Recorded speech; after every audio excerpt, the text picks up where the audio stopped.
माओवादी संगठन को एक बड़ झटका। मालकानगिरी ओडिशा पुलिस सम्मुख में 22 जन माओवादी क्याडर और हिंसा पथ परित्याग करी आत्मसमर्पण करिसेंती। आत्मसमर्पण करिथिबा 22 जन माओवादी मध्यरु 12 जन पुरुष माओवादी एवं 10 जन महिला माओवादी थिबा जଣା पड़िछि।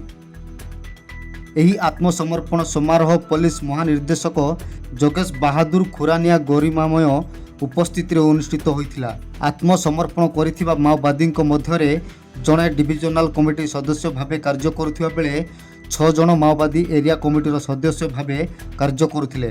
सेहीपरि 15 जन माओवादी साधारण क्याडर भावे कार्य करुथिबा सूचना जଣା पड़िछि। सेमाने दंडकारण्य स्पेशल जर्नाल कमिटी एवं गड़चिरोली एरिया कमिटी सह संपृक्त थिले।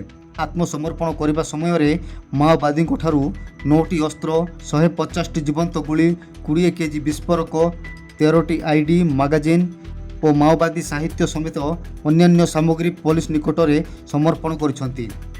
तेबे राज्य सरकार पुनर्वास नीति अनुजाई आत्मसमर्पणकारी माओवादी मानकु मोट 1,46,25,000 टंका दियाजिबार सूचना रही। सेहीपरि घर स्टाइपेंड, दक्षता विकास तालीम, राशन कार्ड और स्वास्थ्य सुविधा प्रदान कराजिबो बोली सूचना मिली।